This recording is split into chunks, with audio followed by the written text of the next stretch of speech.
Antes de sumergirnos en la historia, una pregunta que quema la mente y el corazón. ¿Qué estarías dispuesto a dar por la fe que dices tener? La historia que vamos a desenterrar no es una fábula bonita para niños, sino un espejo cruel y honesto que nos enfrenta con esa misma pregunta.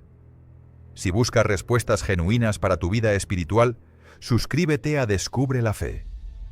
Aquí las historias no solo se cuentan, se viven, se sienten y se revelan. Capítulo 1. La promesa en la tierra estéril. Una llamada al desierto. Imaginen el calor abrasador de una tierra antigua, el polvo que se pega a la piel y el sol que castiga sin piedad.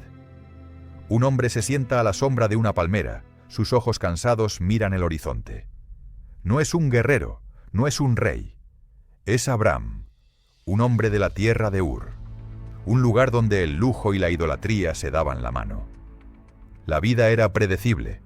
Los dioses de barro y piedra eran tan inmutables como el desierto. Pero en el corazón de Abraham había un eco, una sed que el Nilo de su tiempo no podía saciar. Y un día, ese eco se hizo una voz, y esa sed se convirtió en un torrente que lo arrastró de su tierra. Dios le habló, no en un sueño místico, ni en un trueno que partiera el cielo, sino en la quietud de su alma. La orden fue sencilla, pero imposible. Sal de tu tierra y de tu parentela, a la tierra que yo te mostraré.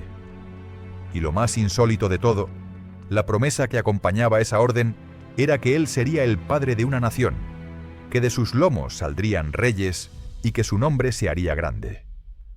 Un hombre viejo y sin hijos, cuya esposa, Sarai, era estéril, la sombra de una mujer que había enterrado sus esperanzas hace tiempo, recibiría la promesa de una descendencia incontable, como las estrellas del cielo, como la arena del mar. Era una promesa que no tenía sentido. ¿Quién era ese hombre para recibir tal favor? ¿Quién era ese Dios para ofrecerlo? ¿Era Abraham un héroe? ¿Un hombre extraordinario? Era un hombre común, con los mismos miedos que tú y que yo. Un hombre que sentía el peso de la edad, la vergüenza de una casa vacía y el tic-tac incesante del tiempo que se le escapaba. Sin embargo, en algún lugar dentro de él se encendió una chispa, la semilla de una fe que aún no entendía del todo, pero que ya lo estaba consumiendo. Así que Abraham recogió sus tiendas, a su esposa, a su sobrino Lot y sus rebaños. No tenía un mapa, no tenía un destino claro, solo la palabra de un Dios que nadie conocía. El viaje no fue una aventura gloriosa, fue una renuncia. Dejó atrás su pasado, su seguridad, su identidad. No sabía si lo que hacía era una locura o el acto más grande de su vida. Solo tenía la promesa, frágil como el humo, pero con la fuerza de un ancla en su corazón. Y mientras caminaba, el sol del desierto se hacía más intenso, el camino se hacía más largo.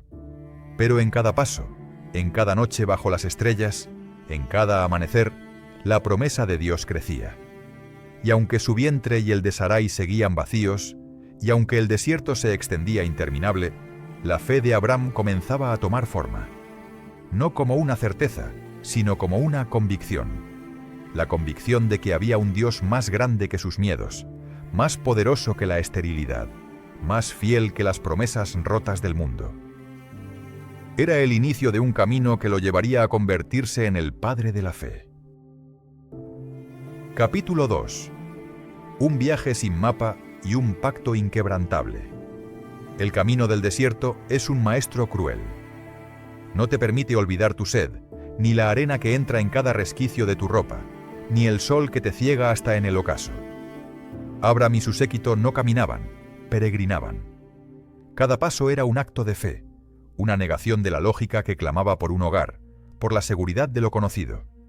Se adentraron en una tierra extraña, cananea, donde los altares eran para dioses ajenos y las promesas de prosperidad eran solo para los que ya la poseían. Y allí, en un lugar llamado Siquem, la voz volvió a sonar, tan clara y tan firme como la primera vez. La promesa de que aquella tierra, la que pisaban con pies cansados y llenos de polvo, sería para su descendencia. En respuesta, Abram levantó un altar, no para construir un reino, sino para recordar un pacto. Era un acto de devoción silenciosa, un monumento de piedra a una esperanza que aún no tenía forma, pero que ardía en su pecho. Pero la fe no es una línea recta. A menudo el camino se desvía en senderos de debilidad y miedo. Una hambruna golpeó la tierra. El hambre es un enemigo que no entiende de promesas divinas. El estómago ruge más fuerte que la voz de Dios. Abram, en un momento de pánico, decidió bajar a Egipto. Y allí, en las orillas del Nilo, donde el poder del faraón era absoluto, su miedo tomó la forma de una mentira. Temiendo que lo mataran para quedarse con su esposa Sarai, le pidió que se hiciera pasar por su hermana. Sarai era hermosa, la verdad habría sido una sentencia de muerte. Y así, en un acto de cobardía humana, Abram puso a su esposa en el altar del peligro para salvar su propia vida. Fue una traición silenciosa, un momento oscuro en el viaje de un hombre de fe. El faraón, impresionado por la belleza de Sarai, la tomó para su casa. Abram recibió regalos y honores. Su mentira parecía haberlo salvado, pero a un precio altísimo. El pacto con Dios, la promesa de una descendencia, pendía de un hilo, de un engaño que podría haber arruinado todo. Pero Dios, en su infinita misericordia, no desamparó a Sarai. El faraón y su casa fueron afligidos con plagas, y al descubrir la verdad, el rey, lleno de indignación, expulsó a Abram de sus tierras. Así, humillado y avergonzado, Abram regresó. Con más riquezas, sí, pero con el peso de su propio fracaso. Subió de Egipto con su esposa y sus bienes, y también con un Lot que se había enriquecido con él.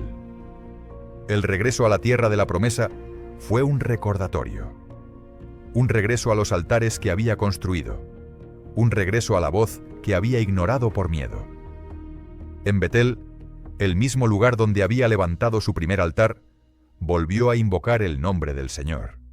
Fue un acto de arrepentimiento y reafirmación. Pero el camino no se había hecho más fácil.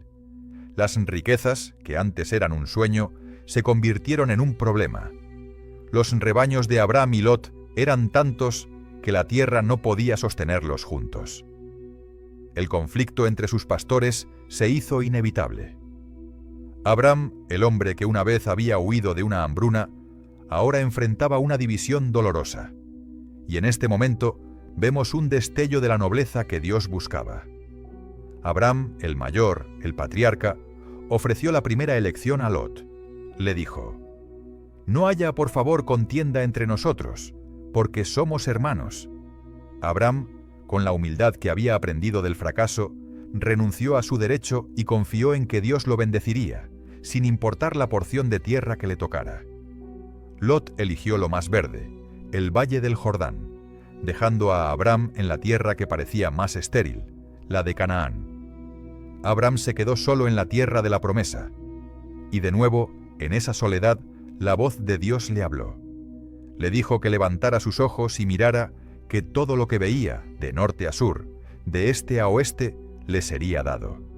Y no solo a él, sino a su descendencia. El pacto se reafirmaba, se hacía más grande.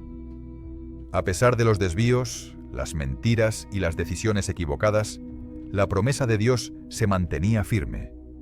Era un pacto inquebrantable, no basado en la perfección de Abram, sino en la fidelidad de aquel que lo había llamado. Capítulo 3. El eco de la duda. Ismael y la prisa humana. El tiempo tiene la cualidad de estirar la paciencia hasta que se rompe. Pasaron 10 años desde que Abram había dejado su tierra, 10 años de silencio y de la promesa sin cumplirse, 10 años de mirar a su esposa, Sarai, cuyo vientre seguía tan estéril como el primer día. Las promesas de Dios son hermosas, pero la espera es un veneno que corroe el alma. El brillo de las estrellas que Dios le había mostrado como símbolo de su descendencia se había desvanecido en la rutina del desierto. Fue Sarai quien, en un acto de desesperación, se rindió. El dolor de una mujer sin hijos, en esa cultura, era una herida abierta, una vergüenza constante. No podía tener hijos, pero su amor por Abram y su necesidad de ver la promesa cumplida la llevó a tomar una decisión humana, una decisión desesperada. Se acercó a Abram y le dijo: «Dios me ha impedido tener hijos. Te ruego que te unas a mi esclava, Agar. Quizá por medio de ella tendré hijos». Y Abram, el hombre de la fe, el que había confiado en Dios para dejarlo todo, escuchó la voz de su esposa y no la de su Dios. Fue un momento de debilidad, una capitulación al plan humano. Aceptó la propuesta de Sarai y se unió a Agar, la esclava egipcia. El acto fue un intento de forzar la mano de Dios, de fabricar un milagro cuando la espera se hacía insoportable. Era la prisa del hombre contra el ritmo de Dios. Agar, la esclava, concibió. Y con el embarazo llegó la arrogancia. Su estatus cambió de la noche a la mañana. La esclava se convirtió en la portadora de la descendencia prometida, la que Sarai no había podido dar. Y la miró con desprecio, con una mirada que decía: «Yo pude donde tú fallaste». Sarai, herida y humillada, reaccionó con la furia de una mujer traicionada. Culpó a Abram y, con permiso de él, trató a Agar con dureza, hasta que la esclava huyó al desierto. En medio del desierto, Agar, sola y desesperada, encontró un ángel del Señor. El ángel le dijo que regresara, que Dios había escuchado su aflicción, y que el hijo que llevaba en su vientre, Ismael, sería un hombre salvaje, pero que sus descendientes serían incontables. Agar, conmovida por la misericordia de Dios, regresó y dio a luz a Ismael. Abram tenía 86 años cuando Ismael nació. La casa de Abram se había convertido en un campo de batalla de celos, resentimientos y ambiciones humanas. Ismael, el hijo de la carne, era un recordatorio constante de la falta de fe de Abram y Sarai. Un recordatorio de que habían intentado construir la Torre de Babel de su propio legado. La risa no era de alegría, era de amargura, y el silencio de Dios se hizo más profundo y más largo. Durante 13 años, la voz que una vez había hablado con Abram se calló. 13 años de un silencio sepulcral, un desierto sin la voz de Dios. Ismael era la prueba viviente de que, cuando tomamos el control, a menudo creamos un problema que durará generaciones. Era el fruto de la impaciencia, de la duda, de la prisa humana. Abram había querido ser padre, pero había olvidado que la promesa no era para un hijo cualquiera, sino para el hijo del milagro, el hijo de la fe. Y en esos 13 años de silencio, la lección que estaba aprendiendo era la más dura de todas: que la obra de Dios no puede ser acelerada por las manos del hombre. Capítulo 4. Un grito de alegría, la risa de Sara y el milagro de Isaac. 13 años de silencio. 13 años de un hijo, Ismael, que era la prueba viviente de la duda. 13 años de mirar a Sarai, cuya amargura crecía con cada día que pasaba, como una maleza en un jardín abandonado. La casa de Abram era un lugar lleno de riquezas, de siervos, pero vacío en su corazón.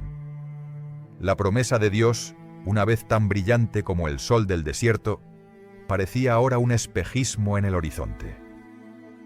Y de repente, la voz regresó. No fue un trueno, sino un susurro que irrumpió en la quietud de la vejez. El Señor se apareció a Abram, que ya tenía 99 años, y le dijo: «Yo soy el Dios Todopoderoso. Anda delante de mí y sé perfecto».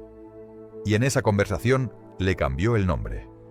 Abram, que significaba Padre enaltecido, se convirtió en Abraham, Padre de multitudes. A Sarai también le cambió el nombre a Sara, princesa. Los nuevos nombres no eran solo etiquetas, eran un decreto, una profecía. Estaban a punto de ver el milagro. El Señor repitió la promesa. El pacto no solo se mantendría, sino que se haría realidad a través de Sara. La bendición vendría por medio de ella.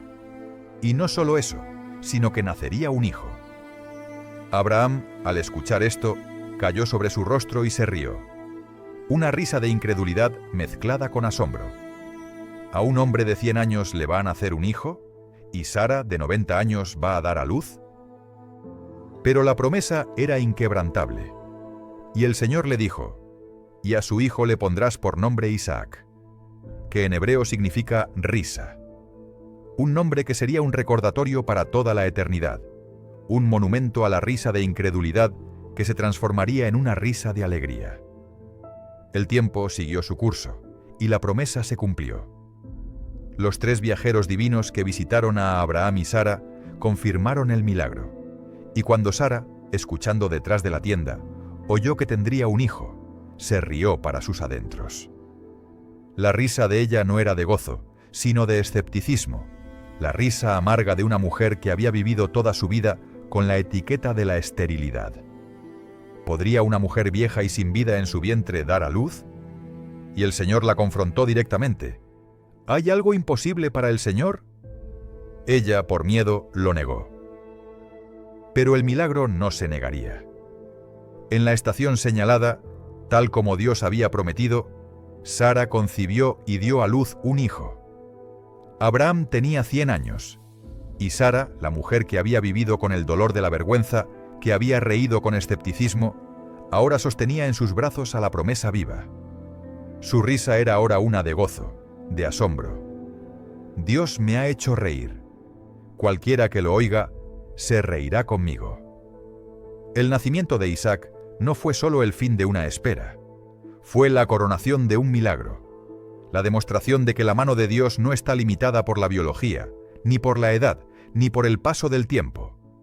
El nacimiento de Isaac borró los 13 años de silencio. Era la prueba de que el plan de Dios no puede ser forzado por las manos del hombre. El hijo de la promesa, el hijo de la risa, llegó en el momento perfecto, no en el momento que Abraham y Sara creyeron que era el correcto. Isaac no era solo un niño, era un símbolo. El símbolo de que la fe, cuando se purifica en la espera, recibe el milagro que humanamente es imposible. Era el grito de alegría que resonaba en la casa de Abraham, el eco de una promesa que se hizo carne. Capítulo 5. El hilo del dolor. La despedida de Ismael. El jardín de la felicidad recién encontrada de Abraham, donde resonaba la risa de Isaac, no estaba exento de espinas. La presencia de Ismael, el hijo de la carne, era un recordatorio constante de los errores del pasado. Y aunque Dios había bendecido a Isaac con la vida, el conflicto entre las 2 madres y los 2 hijos era una batalla silenciosa que se libraba en el corazón del hogar. El día en que Isaac fue destetado, Abraham preparó una gran fiesta. La alegría por el hijo de la promesa era incontenible. Pero la celebración se rompió con un acto de desprecio. Sara vio a Ismael, el hijo de la esclava egipcia, burlarse de su hijo, el hijo del milagro. Para ella no era un juego de niños, sino una burla, una provocación, un veneno en el pozo de su felicidad. Sara, con el dolor de la madre y la indignación de la princesa, fue a su esposo y le exigió: «Echa a esta esclava y a su hijo, porque el hijo de esta esclava no ha de heredar con mi hijo Isaac». La petición de Sara fue como un cuchillo en el corazón de Abraham. La idea de echar a su hijo Ismael, el primer hijo que había tenido, le causó un profundo dolor. Su amor paternal se desgarraba entre la obediencia a su esposa y el afecto por su primogénito. Este era un conflicto de dimensiones bíblicas, un choque entre el amor humano y el plan divino. La familia que había sido bendecida con un milagro, ahora se resquebrajaba por dentro. Pero de nuevo, en medio de la confusión y el dolor, la voz de Dios intervino. No para regañar, sino para guiar. Le dijo a Abraham: «No te preocupes por el muchacho ni por tu esclava. Dale gusto a Sara en todo lo que te pida, porque solo por medio de Isaac te daré descendencia.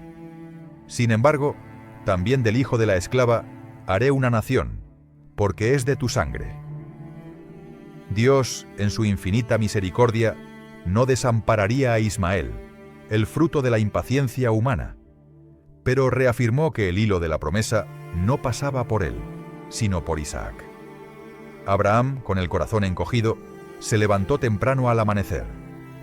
Tomó pan y un odre de agua y se lo dio a Agar, poniéndoselo sobre el hombro. Tomó a Ismael y los despidió. El silencio de esa despedida era más ruidoso que cualquier grito. La imagen de Agar y su hijo, caminando sin rumbo por el desierto de Beerseba, es una de las más tristes de toda la Escritura. Era el fin de un camino, la dolorosa consecuencia de un error que se había cometido décadas antes. El amor de padre se vio obligado a despedirse, no por falta de afecto, sino por la mano de Dios que redirigía el cauce de la promesa. Agar, perdida y sin agua, se desesperó. Puso al niño debajo de un arbusto y se alejó, porque no podía soportar verlo morir. Su grito de angustia era el grito de toda madre que ve a su hijo en peligro, el grito del desamparo y la soledad.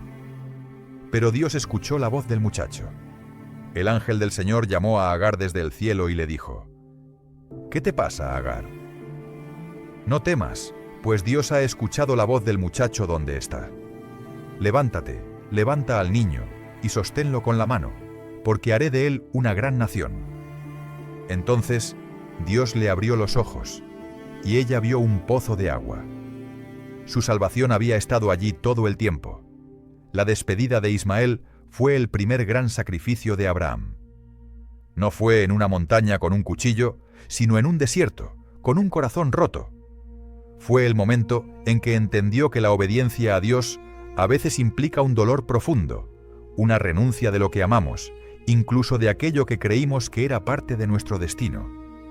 Pero en ese dolor, la promesa se purificaba, el camino de Isaac se aclaraba, y el corazón de Abraham se preparaba para la prueba más difícil de todas. Capítulo 6. El mandato que partió el cielo. El silencio de Dios y el monte Moria. La vida de Abraham se había aquietado. La risa de Isaac llenaba el aire, un sonido que era la melodía de la promesa cumplida. Había enterrado a Agar y a Ismael en su pasado, no sin dolor, pero con la certeza de que Dios cuidaba de ellos. Los años pasaban, y cada día que Abraham veía a su hijo crecer, el gozo de su corazón aumentaba. Isaac no era solo un hijo, era la encarnación de la fe, la prueba viviente de que Dios era fiel. Era el legado, la esperanza, el futuro de toda una nación. Abraham lo amaba con un amor que solo un padre que había esperado 100 años podía sentir. Y fue entonces, cuando la paz se había asentado y el amor se había enraizado, que el cielo se partió. La voz que una vez había llamado a Abraham de su tierra, que había reafirmado su pacto en el desierto, que le había dado el milagro de la risa, se hizo oír de nuevo. Pero esta vez no venía con promesas de vida, sino con una orden de muerte. Abraham. La voz era la misma, pero el eco era de solemnidad, de un metal frío.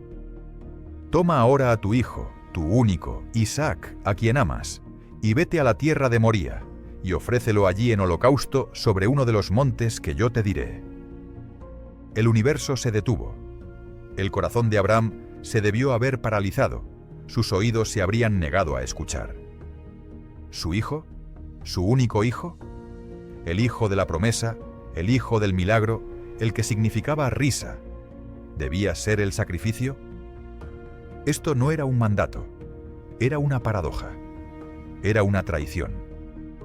¿Cómo podía el Dios de la vida pedir la muerte del futuro que Él mismo había prometido? Era como si le pidiera que destruyera el fundamento de su propia fe. Era una orden que no tenía sentido, que lo desgarraba en el centro de su ser. Y el silencio que siguió a esa orden fue más profundo que los 13 años de espera.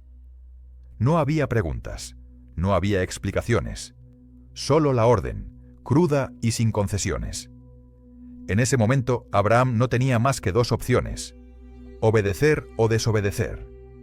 Desobedecer significaba negar a Dios, negar el camino que lo había llevado hasta allí, negar el pacto.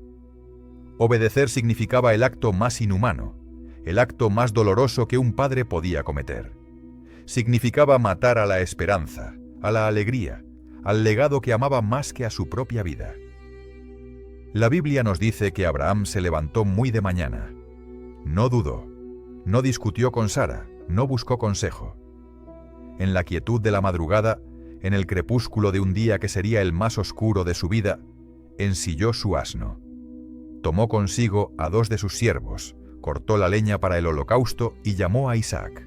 La imagen es sobrecogedora. Un padre que prepara el sacrificio de su propio hijo. La leña no era para una hoguera casual, era para el fuego que consumiría su corazón. Y así, el camino hacia el monte Moría comenzó. Un camino que duraría 3 días. 3 días de silencio. No hay registro de lo que Abraham pensaba, de lo que sentía.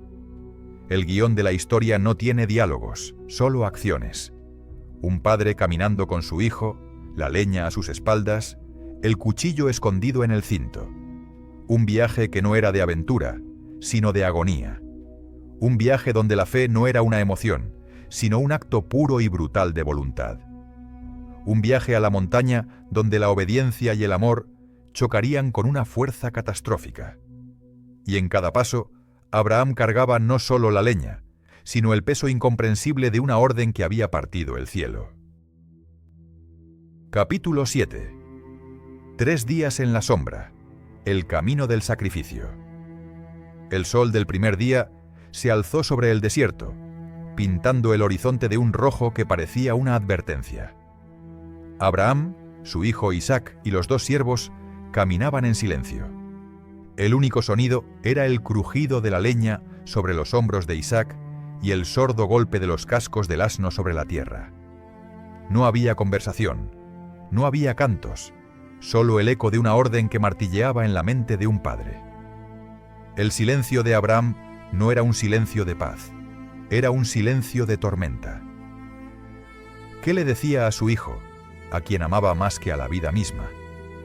¿Cómo le explicaba que el Dios que lo había prometido ahora lo reclamaba en sacrificio? Las preguntas no tenían respuesta, y la fe de Abraham no se basaba en la comprensión, sino en la obediencia. La noche del primer día, bajo un manto de estrellas que parecían burlarse de la promesa de una descendencia incontable, Abraham debió haber luchado con sus demonios. El amor por su hijo versus la fidelidad a su Dios. 2 fuerzas titánicas chocando en el alma de un hombre. ¿Qué le hacía pensar que Dios no había perdido la cordura? ¿Qué le hacía creer que el creador de la vida pedía la muerte de un inocente? Su fe no era ciega, era una lucha constante. Era la convicción de que, a pesar de lo que veía, el Dios que le había prometido a Isaac en su vejez era el mismo Dios que ahora lo pedía de vuelta. El segundo día el viaje continuó. El camino se hizo más empinado, la leña pesaba más sobre los hombros de Isaac, y el silencio, el terrible y ensordecedor silencio, se rompió. «Padre mío», dijo Isaac, con la inocencia que solo un hijo puede tener. La voz de Isaac fue una flecha que atravesó el corazón de Abraham. «Aquí estoy, hijo mío», respondió él, su voz una cuerda tensa a punto de romperse. Y luego la pregunta que Abraham había temido. «Mira, aquí tenemos el fuego y la leña, pero ¿dónde está el cordero para el holocausto?» La pregunta de Isaac era simple y brutal. Era la pregunta que todos los que estaban allí se hacían. El fuego ardía en el corazón de Abraham, la leña estaba allí, pero el cordero, el sustituto, el animal que debía morir en lugar del hombre, no estaba. Las palabras de Abraham, que ahora resuenan a través de los siglos, no fueron una mentira, sino una declaración de fe. Dios proveerá el cordero para el holocausto, hijo mío. No sabía cómo, no tenía idea de dónde vendría, pero su fe, purificada por la angustia y el dolor, era su única certeza. La fe de Abraham no se basaba en una visión del futuro, sino en el carácter de Dios, en su convicción de que el mismo Dios que provee también es fiel. El tercer día amaneció. Al alzar sus ojos, Abraham vio el monte en la distancia. Era el monte Moria. Era el final del camino, el lugar donde su fe sería probada hasta su límite. Abraham se separó de sus siervos, diciéndoles que esperaran. La escena final de la tragedia se acercaba, y él la enfrentaría solo con su hijo. Subieron el monte, padre e hijo, portadores de un destino que solo uno de ellos conocía. Isaac caminaba con la leña, sin saber que él mismo era el cordero. Abraham caminaba con la leña, con el corazón roto, pero con la mano firme. Su fe ya no era una semilla, era un roble que se negaba a caer ante la tormenta. Subían, paso a paso, hacia el altar que sería testigo de la prueba de fe más grande de la historia. Capítulo 8. La leña y el cuchillo, la montaña de la fe y la obediencia. Llegaron a la cima. El aire era diferente allí, más delgado, más sagrado, o quizás simplemente más pesado con la inminencia de lo que estaba por venir. Abraham había visto el lugar que Dios le había señalado. No era un lugar hermoso, era un lugar de juicio, de sacrificio, un escenario de un drama que solo los cielos verían en su totalidad. Con la leña que Isaac había cargado, construyó el altar. Cada piedra que colocaba era un acto de obediencia. Cada pedazo de madera que acomodaba era un recuerdo de la promesa que estaba a punto de romper. Y entonces el silencio se hizo de nuevo insoportable.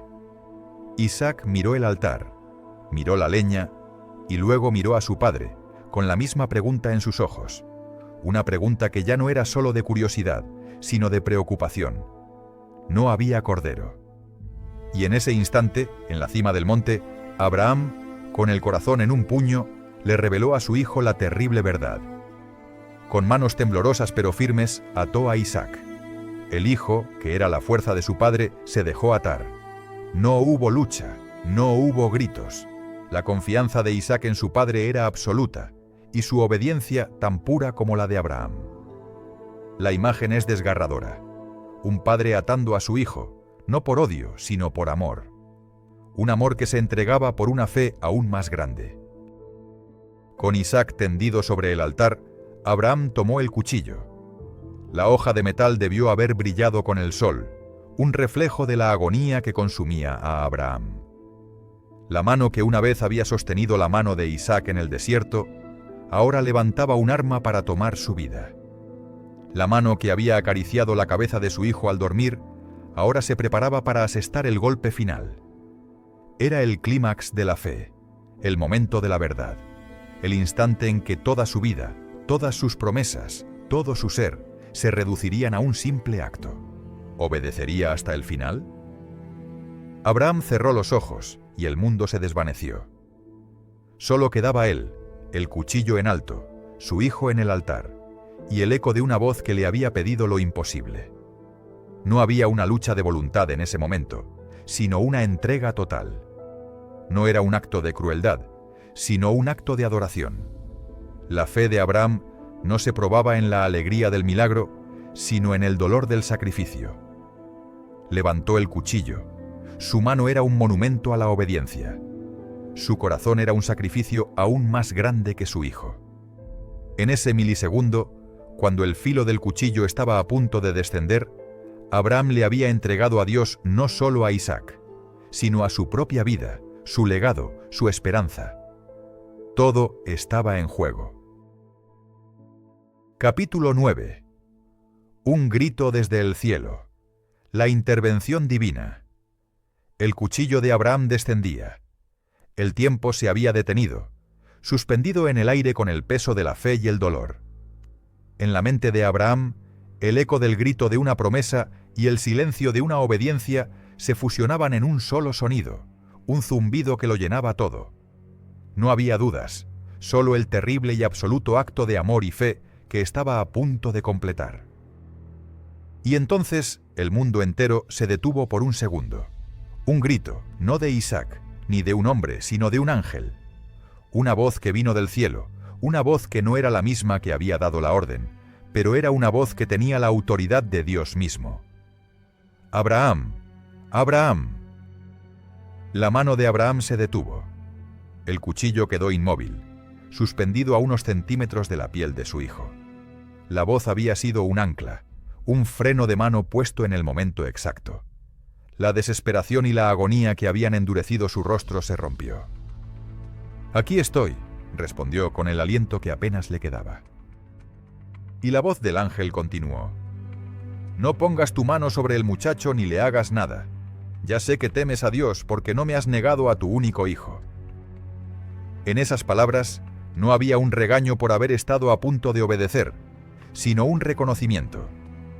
La prueba había terminado.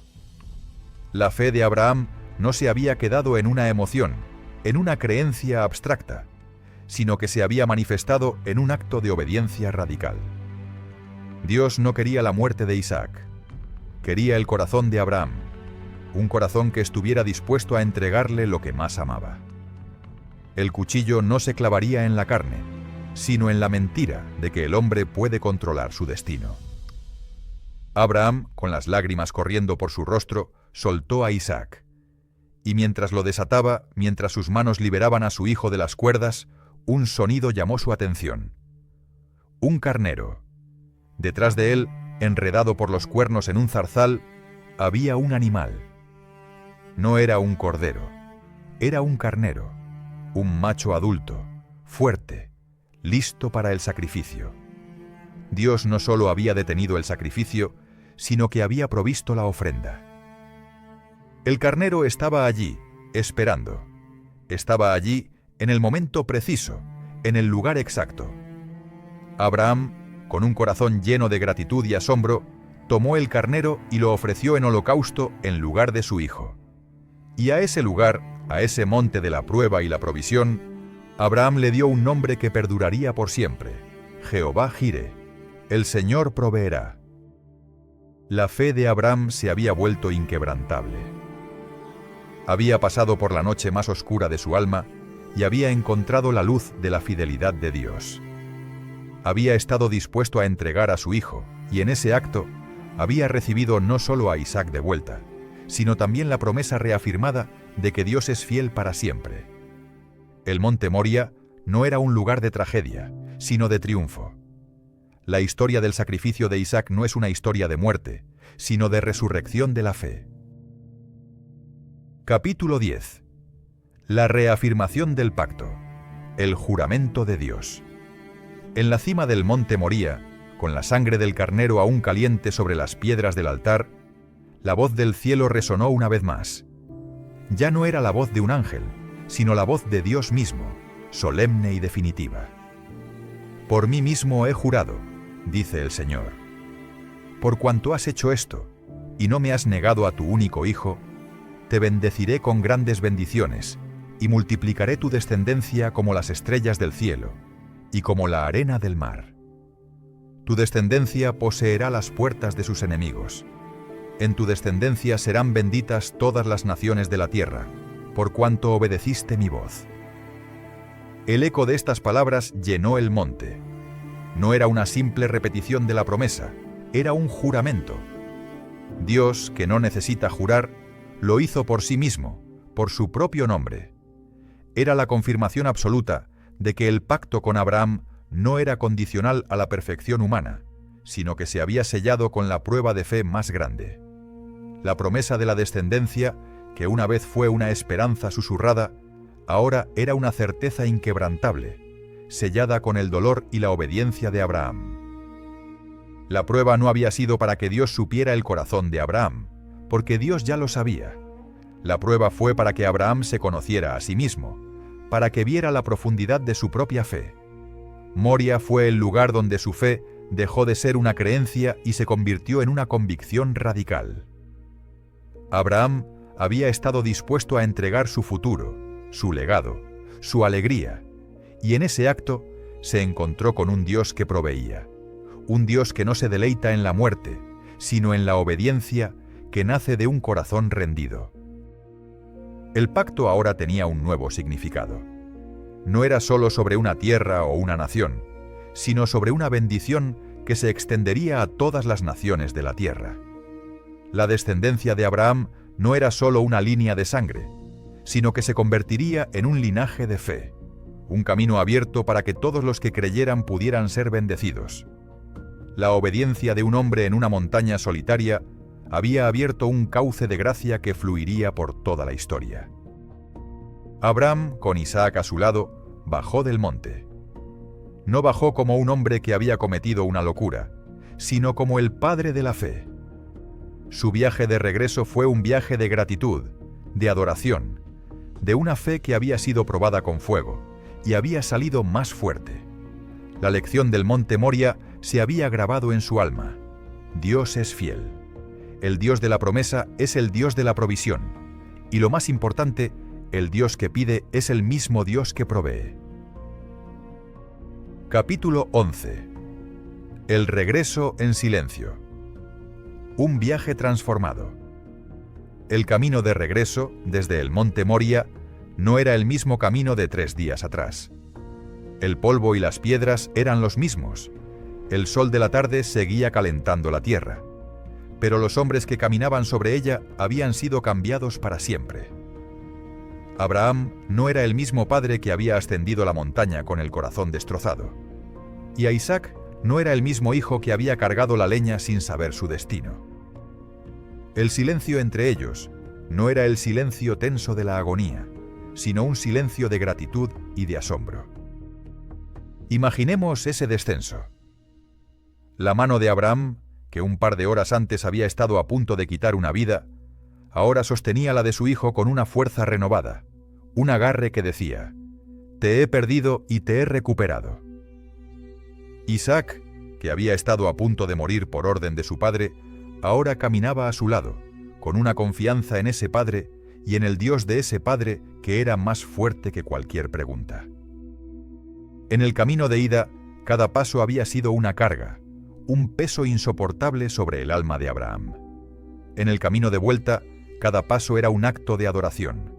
No había palabras, porque las palabras no habrían podido contener la magnitud de lo que había ocurrido. ¿Cómo se le explica a alguien el milagro de la provisión divina? ¿Cómo se describe la agonía de estar a punto de sacrificar lo que más amas y la alegría de recibirlo de vuelta de la mano de Dios? La fe de Abraham se había forjado en ese monte. Se había purificado con el fuego de la obediencia. Ya no era una fe que dudaba o que intentaba forzar la mano de Dios. Era una fe inquebrantable, una certeza que se había manifestado en un acto de pura voluntad. Él había estado dispuesto a entregar a su hijo, y en ese acto había descubierto la profundidad del amor de Dios. Ahora, cada vez que veía a Isaac, no solo veía a su hijo, sino que veía el milagro, la promesa, el pacto reafirmado. Y para Isaac, la experiencia fue igualmente transformadora. Él había presenciado la fe de su padre en su forma más pura. Había visto la obediencia, el amor y la provisión de Dios.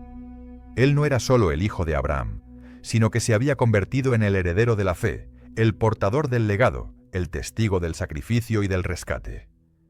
La historia del monte Moria no era solo la historia de su padre, era su propia historia, la historia de cómo la fe se transmite de generación en generación, no por palabras, sino por actos. Al regresar a la tienda, la vida de Abraham continuó, pero la sombra de esa montaña se había grabado en su alma.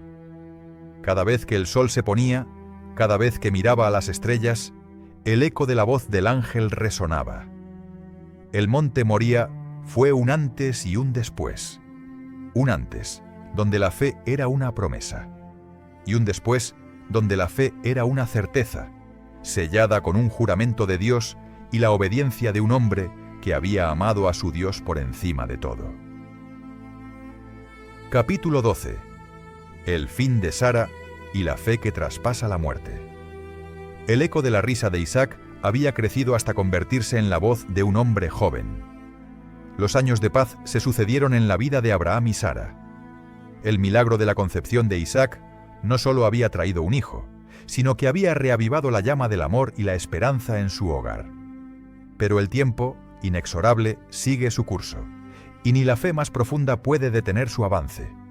Sara, la princesa que había reído ante el milagro, la mujer que había soportado la esterilidad y la vergüenza, llegó al final de su camino. Murió a la edad de 127 años en Kiriat Arba, que es Hebrón, en la tierra de Canaán. La muerte de Sara fue un golpe devastador para Abraham. El hombre que había estado dispuesto a sacrificar a su hijo con la fe más inquebrantable, ahora se sentó a llorar por su esposa.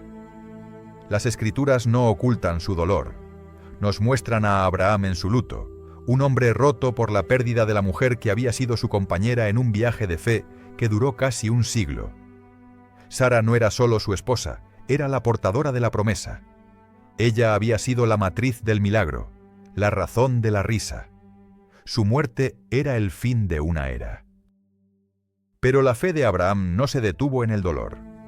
En medio de su luto, tomó una decisión que revela la profundidad de su convicción. Necesitaba un lugar para enterrar a Sara, una tumba que no fuera temporal, sino permanente. Y en ese acto de buscar una tumba, reafirmó su fe en la promesa de Dios. Abraham, el patriarca sin tierra, el peregrino que vivía en tiendas, compró un campo y una cueva, la cueva de Macpela, para enterrar a su esposa. Fue un acto simbólico de una fuerza inmensa. Pagó 400 siclos de plata a los hititas, una suma considerable, para tener un lugar de posesión en la tierra que Dios le había prometido. Este acto de compra no era una simple transacción de bienes raíces, era una declaración de fe.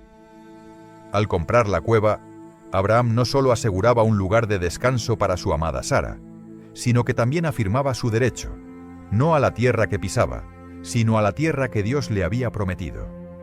Era una fe que trascendía la muerte, una convicción de que aunque su cuerpo pereciera, la promesa de Dios se cumpliría y su descendencia heredaría esa tierra.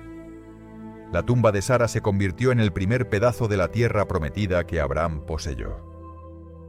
El entierro de Sara en la cueva de Macpela fue un momento de solemnidad y de esperanza. Se unió a su padre, a su hijo y a sus descendientes en esa cueva. La fe de Abraham, la fe que lo había llevado a dejar su tierra, a levantar un cuchillo contra su hijo, ahora lo sostenía en la muerte de su compañera. Era una fe que no se limitaba a los milagros de la vida, sino que miraba más allá, hacia la promesa de una eternidad con Dios. La cueva de Macpela se convertiría en un santuario, un monumento silencioso a la fe que se había forjado en la paciencia, el dolor y la obediencia. La fe de Abraham no solo había engendrado a Isaac, sino que también había comprado un lugar en la tierra prometida, un testimonio de que la promesa de Dios no termina con la vida, sino que se extiende a través de la muerte, esperando su cumplimiento final. Capítulo 13. El viento de la esperanza. La búsqueda de esposa para Isaac. El luto por Sara había pasado, pero la soledad de Abraham en la vejez era palpable. Isaac era un hombre, pero su corazón, marcado por el drama de Moría, era un corazón tierno, quizás demasiado introspectivo. La promesa de Dios seguía viva, pero necesitaba continuar. La descendencia prometida a través de Isaac no podía ser una realidad si él permanecía solo. Abraham, ya viejo y avanzado en edad, tomó una decisión crucial. No podía permitir que Isaac se casara con una mujer de Canaán, adoradora de dioses ajenos. El linaje de la fe no podía mezclarse con el de la idolatría. Así que Abraham llamó a su siervo de más confianza, el mayordomo de su casa, y lo hizo jurar. No fue un juramento casual, fue un juramento solemne, una promesa sellada con un ritual antiguo y profundo. Le pidió que pusiera su mano debajo de su muslo, un gesto que significaba lealtad incondicional, y le dijo: «Júrame que no tomarás mujer para mi hijo, de entre las hijas de los cananeos, sino que irás a mi tierra y a mi parentela, y tomarás mujer para mi hijo Isaac».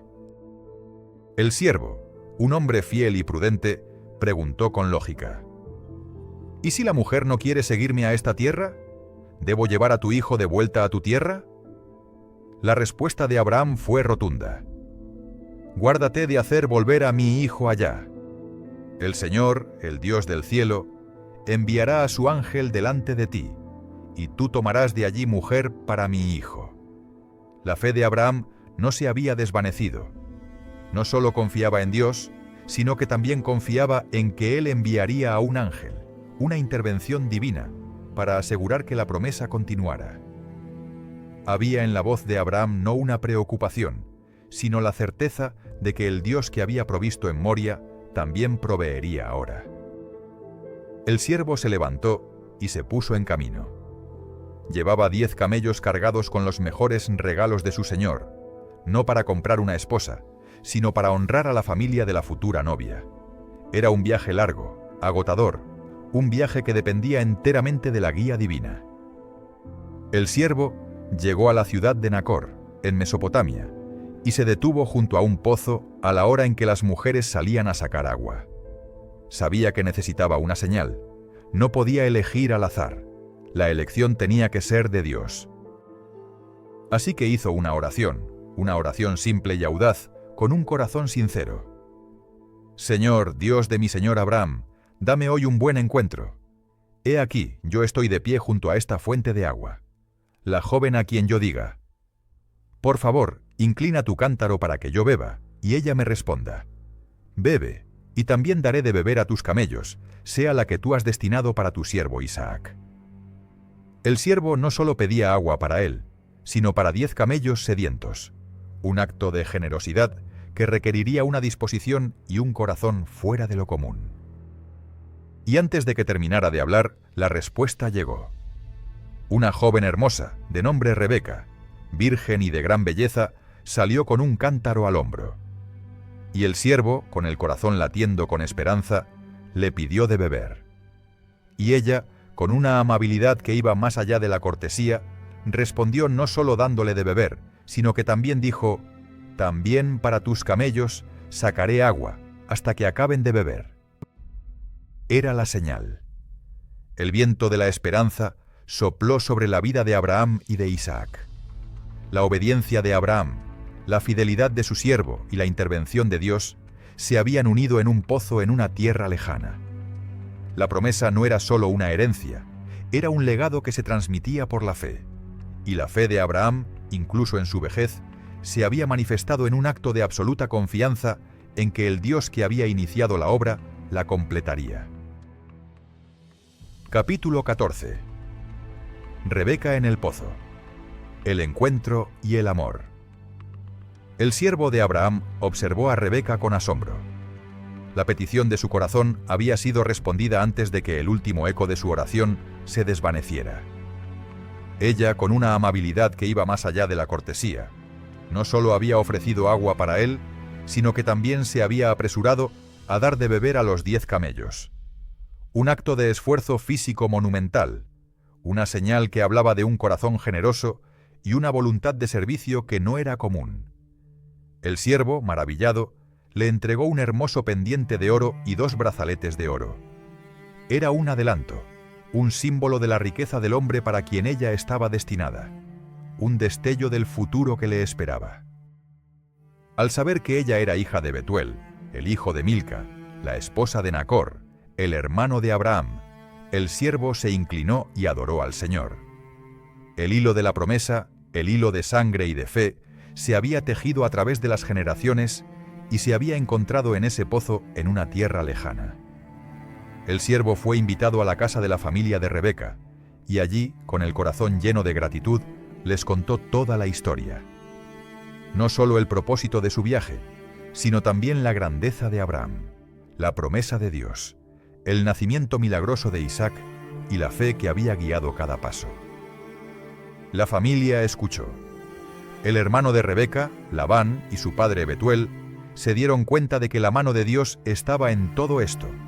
No podían oponerse, y le dijeron al siervo, «De Jehová ha salido esto, no podemos hablarte malo ni bueno. He aquí, Rebeca está delante de ti, tómala y vete, y sea la mujer de tu señor, como el Señor lo ha dicho». La promesa de Dios no solo se manifestaba en la obediencia de Abraham, sino que también se hacía evidente en los corazones de aquellos que ni siquiera lo conocían. Rebeca fue interrogada. No podía ser forzada a irse.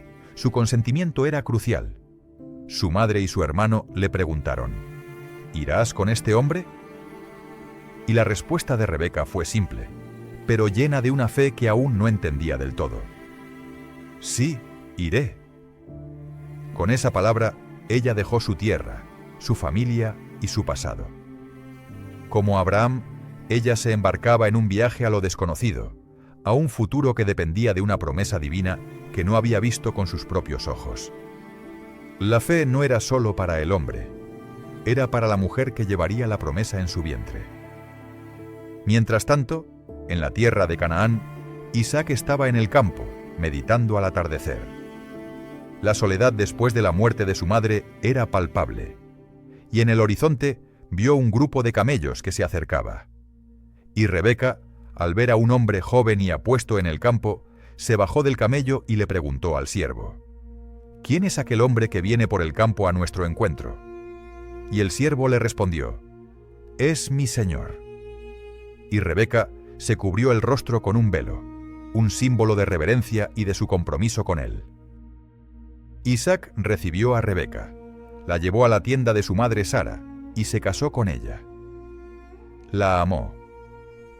Y el amor de Rebeca consoló a Isaac de la pérdida de su madre. La promesa de Dios, que había comenzado con un llamado a un hombre anciano y sin hijos, ahora se hacía carne en un matrimonio, en la unión de dos almas que estaban destinadas a ser la continuación de un legado de fe que cambiaría la historia del mundo. El encuentro en el pozo no fue casualidad, fue un milagro. Un recordatorio de que Dios, en su infinita sabiduría, teje los hilos del destino humano para cumplir su promesa. Capítulo 15. La herencia de la fe. El traspaso del legado a Isaac. El crepúsculo de la vida de Abraham se acercaba, pero su alma no se había oscurecido. Había vivido más de un siglo y medio, un tiempo lleno de promesas, de pruebas, de alegrías y de dolor. Había visto la fe nacer en su corazón, crecer en el desierto, ser probada en un monte y florecer en el amor de su hijo Isaac por Rebeca.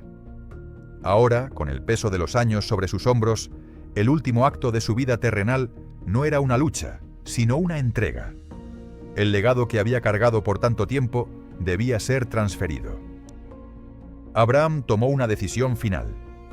Lo que la Biblia nos dice es simple, pero profundamente significativo. Abraham dio todo lo que tenía a Isaac. Y a los hijos de sus concubinas, a los que había tenido después de Sara, les dio regalos y los envió lejos, hacia el tierra del oriente, para que no interfirieran con la herencia. Este acto no era un rechazo, sino una confirmación. Era un gesto final de obediencia a la promesa de Dios. El pacto no era para todos sus hijos, sino para uno solo, el hijo de la promesa, el hijo de la risa. La herencia que Abraham le dio a Isaac no era solo de bienes materiales, de rebaños, de oro y de plata. No era solo la posesión de la cueva de Macpela, la única tierra que poseía. La verdadera herencia, el legado que valía más que cualquier riqueza, era la herencia de la fe. Isaac no solo heredó las riquezas de su padre, sino que heredó su Dios. Heredó la historia del llamado, del desierto, de los altares construidos y de las promesas dadas. Heredó la historia de Moría, la historia del sacrificio y de la provisión divina. Y el silencio de Isaac, que no se describe como un hombre de muchas palabras, era el silencio de un hombre que había aprendido la lección de su padre. Había visto a Abraham entregar lo que más amaba y había visto a Dios proveer. Había visto el dolor y el triunfo. Ahora él era el portador de ese legado. A Isaac era el puente entre el pasado de Abraham y el futuro de una nación. Él era la esperanza de una promesa que se extendería por miles de años. La historia de Abraham nos enseña que el legado más grande que podemos dejar no son nuestras posesiones, sino nuestra fe. No es solo lo que tenemos, sino lo que somos. Y en ese traspaso, en esa entrega final de un padre a un hijo, vemos la belleza de un plan divino que no se detiene, sino que se extiende y se perpetúa a través de las generaciones. Capítulo 16. El último aliento del patriarca. Abraham, padre de la fe. La vida de Abraham se desvaneció como un sol poniente después de una larga jornada. Vivió un total de 175 años. No fue un final trágico, sino un cierre lleno de paz, de plenitud. La Biblia describe su muerte con una frase de una belleza serena. Y expiró Abraham, y murió en buena vejez, anciano y lleno de días, y fue unido a su pueblo. Su vida no había sido perfecta. Había estado llena de errores y de aciertos, de dudas y de una fe inquebrantable. Pero al final fue un hombre satisfecho, un hombre que había visto las promesas de Dios cumplirse en su propia vida. Sus hijos, Isaac e Ismael, se unieron en el luto. Es un detalle sobrecogedor. Los dos hijos, el de la promesa y el de la prisa humana, se encontraron en la misma cueva, en la misma tumba que Abraham había comprado para Sara. Juntos enterraron a su padre en la cueva de Macpela, el mismo lugar donde yacía su madre Sara. El patriarca, que había comenzado un viaje solo, sin tierra y sin descendencia, ahora tenía un lugar de descanso permanente y dos hijos que se unían para honrar su memoria. La tumba de Abraham no era solo una tumba, era un monumento a la fidelidad de Dios. La historia de Abraham no es solo la historia de un hombre, es la historia de cómo la fe de un solo individuo puede cambiar el curso de la historia. Es el relato del hombre que, ante la inmensidad de lo desconocido, decidió confiar en una voz. El hombre que, ante la esterilidad, creyó en una promesa. El hombre que, ante la orden más cruel, obedeció con un corazón roto pero lleno de convicción. Abraham no fue un héroe mítico, fue un ser humano, con los mismos miedos, las mismas dudas y las mismas esperanzas que todos nosotros. Pero su fe lo distinguió. Su vida se convirtió en un faro para todas las generaciones que le siguieron. Su legado no fue de un imperio, sino de una fe. Él es conocido no por sus batallas o sus riquezas, sino como el padre de la fe. Y su historia nos enseña que el viaje de la fe no es un paseo por el parque, sino un camino lleno de pruebas, de silencios y de momentos en los que la lógica se enfrenta a lo divino. Pero también es un camino lleno de milagros, de provisiones divinas y de la certeza de que el Dios que promete es el mismo Dios que cumple. Capítulo 17. La fe que trasciende la sangre. Reflexión. La tumba de Abraham en la cueva de Macpela, ese pedazo de tierra que compró con plata, no era el final de su historia. Era apenas el comienzo de un legado que trascendería la sangre, el tiempo y las culturas. Su vida, con sus subidas y bajadas, con sus momentos de fe inquebrantable y sus instantes de miedo humano, no es un mero relato histórico, sino un espejo que se sostiene ante nosotros.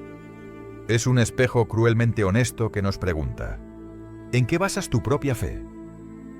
La promesa original de Dios a Abraham no se limitaba a una nación física.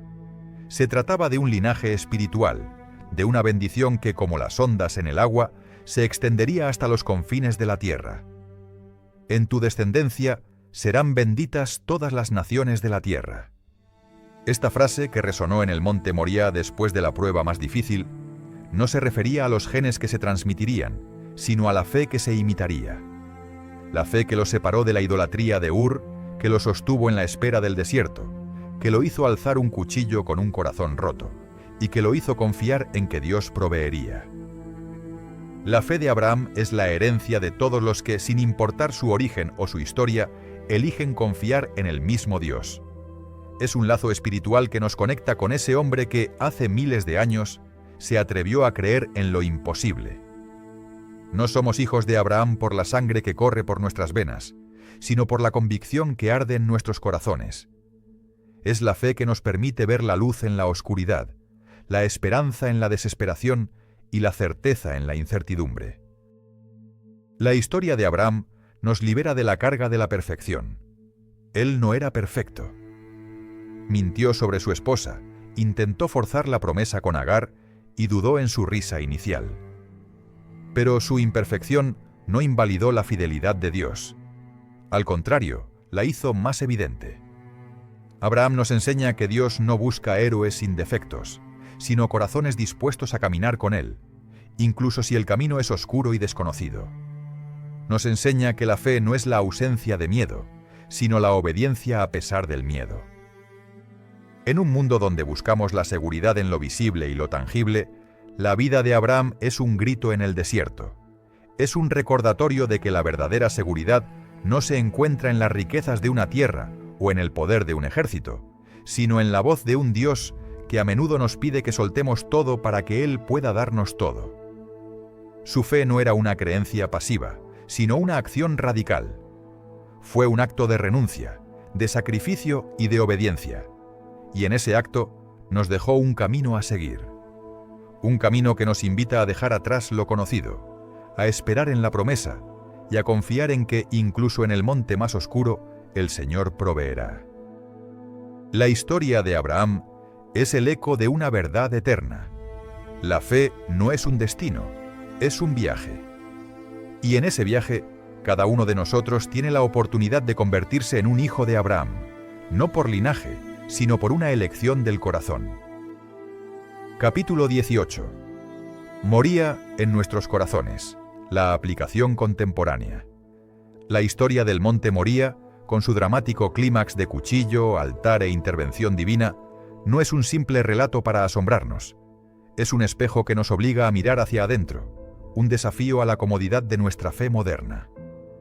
La pregunta que se le hizo a Abraham: «Toma ahora a tu hijo, tu único, Isaac, y ofrécelo en holocausto», resuena a través de los siglos y aterriza en el corazón de nuestras propias vidas, aunque la forma del sacrificio ha cambiado. ¿Qué es Moria para nosotros? ¿Qué Isaac nos pide Dios hoy? El Isaac de Abraham era su futuro, su herencia, su alegría. Era la manifestación de la promesa que más amaba. Y en nuestras vidas, a menudo, construimos altares para nuestros propios Isaacs. Pueden ser nuestras carreras, nuestra seguridad financiera, nuestros planes de vida, nuestro control, el miedo a perder la casa que tanto nos costó, el pánico de que el dinero no alcance, la angustia de que nuestra reputación se venga abajo. Esos son nuestros Isaacs, las cosas que nos dan sentido, que nos hacen sentir seguros, las cosas que amamos más que a la voz de Dios. La prueba de Abraham no fue sobre el sacrificio de un hijo, sino sobre el sacrificio del control. Era la renuncia a la idea de que nosotros somos los arquitectos de nuestro propio destino. Era el acto de decir: Dios, este futuro que tanto amo, este plan que he construido, este sueño que he acariciado, te lo devuelvo. Tú eres el único que puede sostenerlo. Y en ese acto de entrega descubrió la verdadera libertad.